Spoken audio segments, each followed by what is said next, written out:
Big boss season 8 ఎంత రసవత్తరంగా జరుగుతుందో ప్రత్యేకంగా చెప్పనవసరం లేదు. ఇందులో భాగంగా బిగ్ బాస్ హౌస్ లో ట్విస్టుల మీద ట్విస్టులు కొనసాగుతున్నాయి.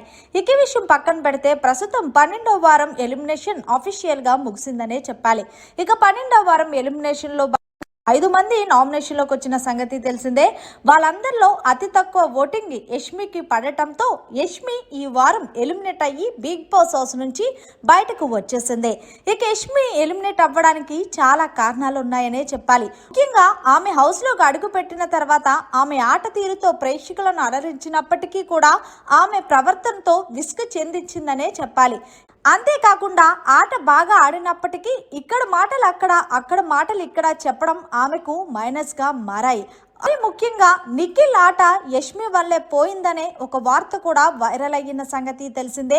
ఆమె ఏదైతే స్టాండ్ తీసుకుంటుందో ఆ స్టాండ్ మీద నిలబడకుండా ఇష్టం వచ్చినట్లు మాట్లాడటం వల్లే ఆమె నోటు దురద వల్లే ఈరోజు ఎలిమినేట్ అయ్యి బయటికి వచ్చేసిందని కొంతమంది అంటుంటే, మరికొంతమంది ఎప్పుడైతే నిఖిల్తో ఫ్రెండ్షిప్ చేసిందో అప్పటి నుండి కూడా ఆమె ఆటపై అంతగా కాన్సన్ట్రేషన్ చెయ్యకపోవడంతో బయటున్న జనాలు ఆమెను ఎలాగన్నా ఈ వారం తీసుకొచ్చేయాలని డిసైడ్ అయ్యారని మరికొంతమంది అంటున్నారు.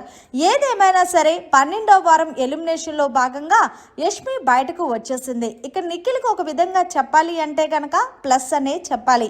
హౌస్ లో ఉన్న కంటెస్టెంట్స్ అందరూ కూడా యష్మి విషయంలోనే నిఖిల్ ని టార్గెట్ చేసి మాట్లాడేవారు. కానీ ఇప్పుడు ఆ ఛాన్స్ కూడా లేదనే చెప్పాలి. మరి ఈ 3 వారాలు నిఖిల్ ఆట ఎలా ఉండబోతుందనేది కామెంట్ సెక్షన్ లో తెలియచేయండి. మరి యష్మి ఎలిమినేషన్ మీరు ఎలా ఫీల్ అవుతున్నారనేది కూడా. మరిన్ని లేటెస్ట్ లైవ్ అప్డేట్స్ కోసం చూస్తూనే ఉండండి మన ఛానల్.